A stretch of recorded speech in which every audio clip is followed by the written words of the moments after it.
Continuing with our course, now let's move on to some more challenging object removal. So in this photograph, let's remove this motorcycle boy. First, let's create a new layer so that we do non-destructive editing. Then same as usual with the lasso tool, let's make a rough selection of the area we want to remove. Let's first check out what the content aware tool will do to it. Go to edit, content aware fill. It did a pretty decent job of removing the person from the photograph, but as we can see, the lines are a little bit distorted and the shadows are not that well removed, but still it did a pretty good job on its own. Let's hit okay. Let's look at a before and after. So here's the before and here's the after. Pretty good, but not perfect, as the shadows are still not gone and one of the yellow line is a little bit distorted. Now let's remove this person manually. Let's select the polygon lasso tool and let's make the row wise select. Let's first select this dark area, this dark square or rectangle. Once it is selected, go to the clone stamp, and over here you can adjust the brush size, make it larger and smaller.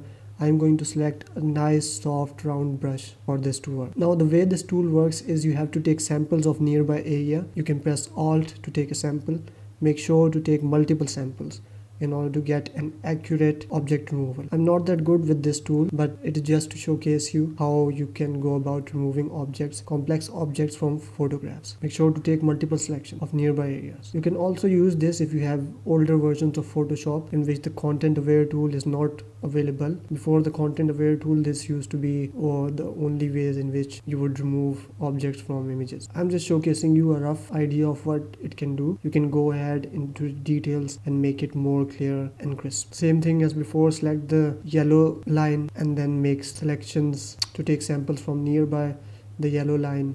Take multiple samples in order to get an accurate object removal. We will do the same thing with the remaining rectangle. Same thing, we'll first select it with the polygon lasso tool and then select the clone stamp tool and then take samples of nearby areas and then remove the motorcycle.